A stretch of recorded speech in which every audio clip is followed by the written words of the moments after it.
It is my honor for me to present Linda Komaroff, a specialist in Islamic art with a PhD from the Institute of Fine Arts, New York University. She has been at the Los Angeles County Museum of Art since 1995 and is curator of Islamic art and department head, Art of the Middle East. Her exhibitions at LA CMA include publications like Letters in Gold, Ottoman calligraphy from the Sakep Sabanci collection, and The Legacy of Genghis Khan. Her publications primarily focus on the Iranian world. Komaroff is also the recipient of many numerous grants and awards, including 2 Fulbright fellowships, while she was awarded with the prestigious Alfred Barr Award from the College Art Association. In 2003, she received the Muslim Public Affairs Council Media Award. Komaroff has taught in several teaching institutes, like Hamilton College, New York University, Princeton University, and UCLA. She is currently working on a major loan exhibition called Gifts of the Sultans, the Arts of the Giving at the Islamic Courts. As for today's conference, Linda Komaroff will introduce some of the ways in which we can identify and recognize water vessels and the extent to which their function might overcome or be restricted by such distinctions as time, place, material, and decoration. Please give a warm welcome to Linda Komaroff.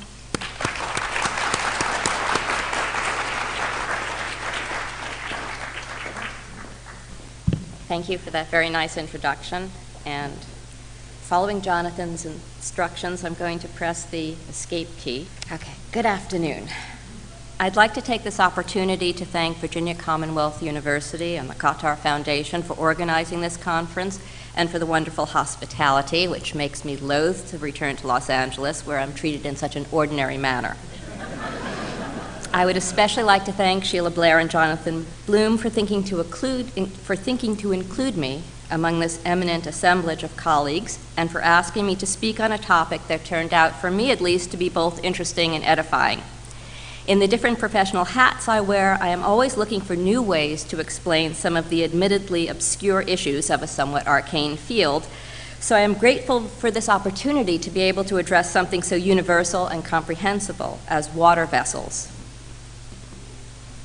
Even a quick glance, and for those of you who don't know, British Museum on the right, Metropolitan Museum on the left. Even a quick glance around any museum installation of Islamic art or a peek inside a related, you said you weren't going to be working on your paper while I talked, all right.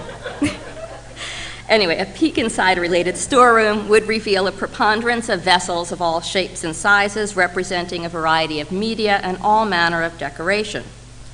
Within the field of the history of Islamic art, our usual taxonomic ordering of these objects most often tends towards classification by date, dynasty, place, and medium or style. These are the galleries in Los Angeles. Surprisingly, although it is frequently the very first question that the museum visitor or the student new to Islamic art asks, we do not very often focus our attention on what substances these diverse vessels were meant to hold, and how, if at all, their intended contents and use dictated their ultimate appearance. For the purpose of the present conference, and given the fact that providing water, whether for drinking or for washing, was both a basic precept of hospitality and a religious obligation within the Islamic world, this paper will delineate some of the ways in which we can begin to identify and classify water vessels and the extent to which their function might transcend or be restricted by such distinctions as time, place, material, and decoration. The title of this presentation, Sip, Dip, and Pour, is not meant to be entirely facetious, as it does in a way help to clarify the functions and related acts associated with the water vessels here under consideration. Receptacles specifically associated with water for drinking or for washing one's hands.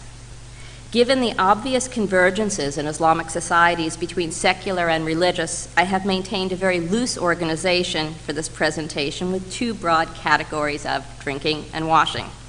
My primary evidence for identifying as water vessels some of the admittedly enormous variety of vessel types stems from inscriptions carried by certain objects, as well as by their specific shape or medium, and through their representation in paintings.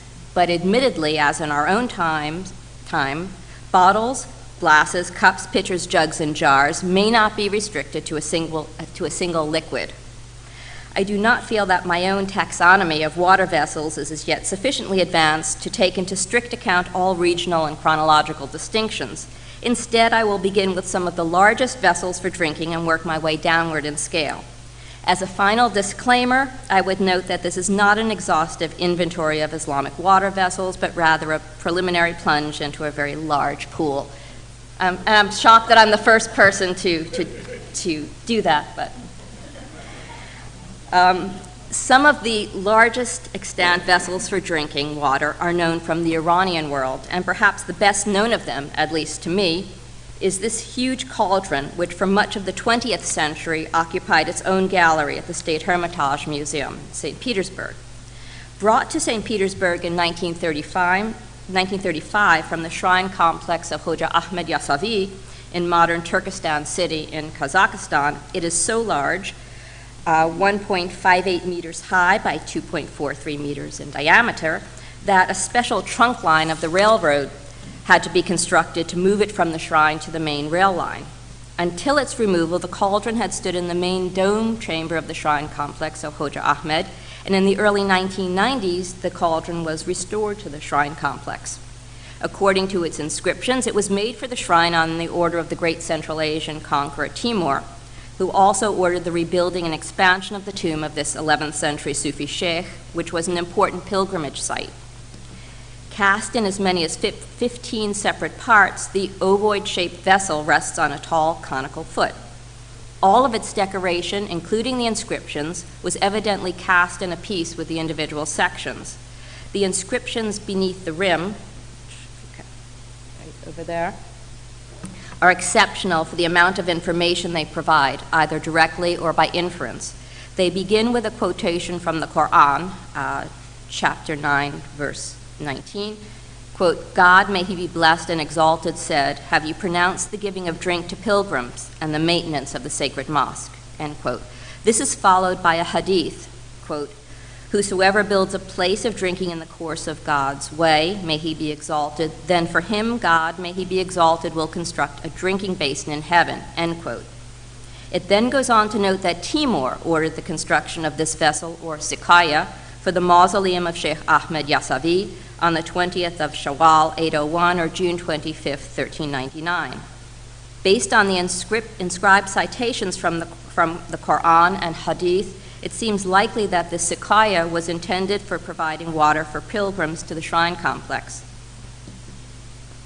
I am aware of only one other comparable bronze Iranian vessel, and that is the one from the Masjid-i-Jami in Herat. This slightly smaller vessel, it's 1 meter high and 1.75 meters in diameter, was and perhaps still is in the courtyard of the main mosque of Herat, to which, according to its inscriptions, it had been made as waqf in 1374-75. Here in the second register, the vessel is referred to as a mirjal, which was donated by a darvish of the Kalandariya order. The main inscriptions in the upper register, up there, again quote from the Quran, referring to drinking water in paradise as part of the reward of the faithful.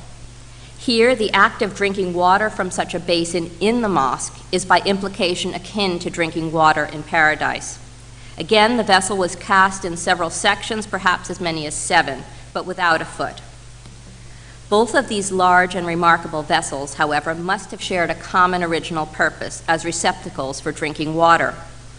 According to the 14th century geographer Hamdallah Mustafi Kazwini, there was at the time of his writing in 1340 a brass vessel of comparable size standing in the mosque in Isfarain, while monumental stone water vessels still survive in Iran and Afghanistan, as in the mosque complex at Mashhad, where there's a vessel dated 1200, or else, as you see here, this 15th century example, which is or was in the museum in Kabul. Presumably, the mechanism for sipping water from such large public vessels involves some form of dipping. The next type of vessel I would like to consider has a broader geographical and chronological distribution. It also seems likely that it could be used in either a public or a private context, that is, the large water jar. It is best known in the form of an unglazed, highly decorated ceramic vessel of ovoid form. Of later date, but of related function, are alabaster jars from Egypt in the Mamluk and Ottoman periods, which were often later set on Fatimid-era stone bases meant for other vessels. Certain of the stone jars, such as this example in Cairo, are inscribed with waqf notations indicating that they were made for a sabil, or fountain.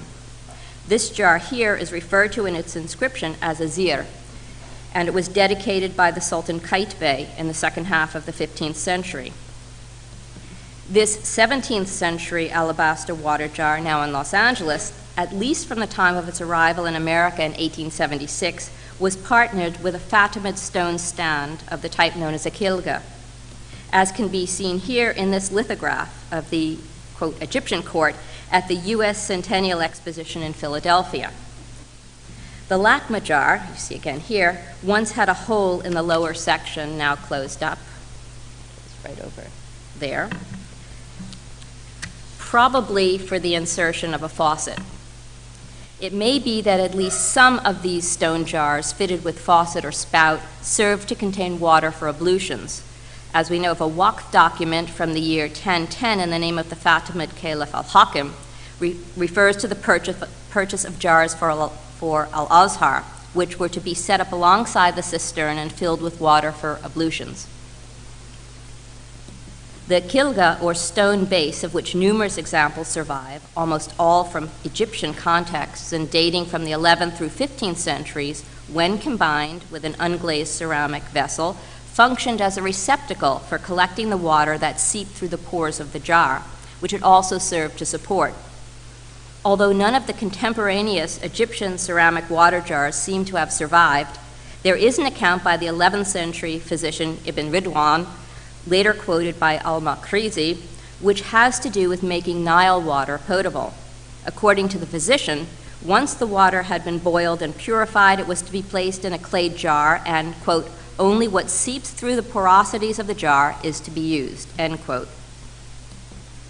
A type of small painted earthenware jug set on a square ceramic base, which, like the kilga, collected water that seeped through the vessel, was used in 13th century southern Spain, as here, to provide a convenient source of drinking water inside the home and at just the right height for someone seated on the ground.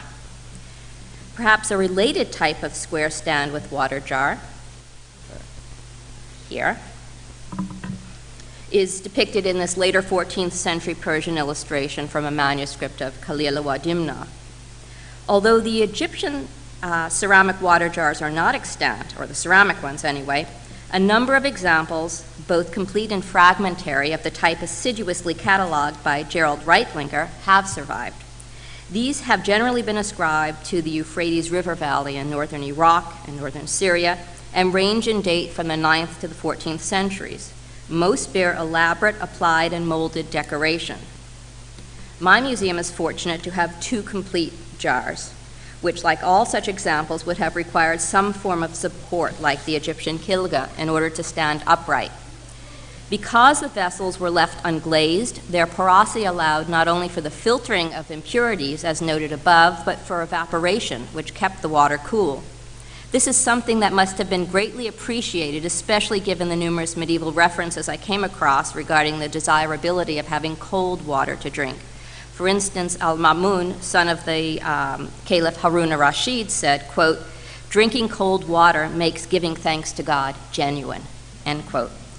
Only a few of these large water vessels carry inscriptions, of which the most important perhaps belongs to one of the latest examples, now in Baghdad, and only published, so far as I am aware, in a poor quality reproduction in Reitlinger's 1951 article, so I'm not showing a slide of it. The inscription on the midsection of the vessel contains a very apt Arabic poem.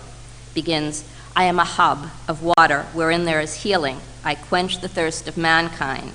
This I achieved by virtue of my sufferings on the day I was cast amongst the fiery flames, end quote. The poem not only makes clear that the vessel is for presumably healthful drinking water, but indicates that in contrast to the Egyptian water jar, which is referred to in numerous texts as a zir, this type of vessel is known as a hub. Of the 4 stylistic phases of the hub, as delineated by Reitlinger, the most interesting is his style 3, datable to the 12th to 13th century, which features figural decoration depicting courtly themes. Here, the princely figure holding a beaker, in other contexts referred to as a drinking figure, meaning a wine drinking figure, is perhaps not imbibing the wine that was the privilege of his rank, but rather the cool, delicious, and healthful water contained therein. For the well-heeled 13th century social climber, what better way to impress his guests than to offer them water whose quality is attested by a handsome, well-dressed prince or courtier? Not so different from today, when the multi-billion-dollar designer water business uses depictions of happy, healthy people in pristine outdoor settings where water flows from clear mountain springs, or else images of plastic water bottles in elegant settings, all to suggest that drinking this water is part of a healthy and affluent lifestyle. If the courtly figures on the medieval water jars are in fact intended to be drinking water, then the beakers they hold, which are comparable to surviving glass, silver, and ceramic vessels of the same shape and relative size, usually thought to be wine vessels, were perhaps used for water as well. Perhaps the issue of what beverages the beakers contained has always been of concern, for to quote from an 11th century poet named Abul Faraj, we have his poem, "What pleasure would a debauched man have if he drinks water while desiring wine?" There are a variety of smaller vessels that perhaps functioned as a kind of personal bottle, for example, unglazed with filters to keep out insects that could contaminate the water, although more of the cunningly decorated filters have survived than the bottles, and primarily from Fatimid Egypt. Given the enormous number of extant filters, these small vessels must have been produced on a comparable scale to today's plastic water bottles, although they were clearly far less of a threat to the ecosystem. Other types of small unglazed bottles, such as these two from 12th century Iran or Anatolia, also seem likely choices as water vessels, especially the Iranian example on the right, decorated with fish and inscribed with good wishes. A variety of other types of bottles, whether glazed or unglazed pottery or glass, or of precious metal or precious metal set with gems, may likewise have served as personal water bottles, although this was not necessarily their exclusive use, as this comparison between the 16th century Iznik bottle, generally referred to as a sorahi, or water bottle, and this detail from an 18th century Ottoman album page where the beverage of concern is clearly wine. Some small water vessels were designed in such a way as to allow for multiple users, but without the risk of spreading contagion. This is a type of spouted vessel known as either a brique or still perhaps as gargolette. It's still in use today, and as anyone who has tried to drink from one knows, it is not so easy as it might seem to aim the water into one's mouth without making a mess. This rare glazed version in Los Angeles is from Samanid, Iran, and carries an apt Arabic inscription on its 2 sides. And together they read on side 1, Ishrab fiha, or drink from it, and on the other side, Haniyan Mariyan, or good health. One final type of personal water vessel, which is intended to be portable, is one that will resonate with anyone who has ever gone on a camping trip. It is indeed remarkable that the basic form of the canteen, which may be traced to Roman times, has changed so little over the centuries, although the one from my childhood was made of aluminum and was covered with green fabric with the Girl Scout insignia on it. While these medieval canteens are sometimes referred to as pilgrim flasks, most seem to have played a more quotidian role, as is suggested by this Mamluk example in the Victorian Albert Museum, whose Arabic inscription reads, "Drink so you may thrive, the act of an abstinent man. Drink with 1,000 good wishes for your health and well-being."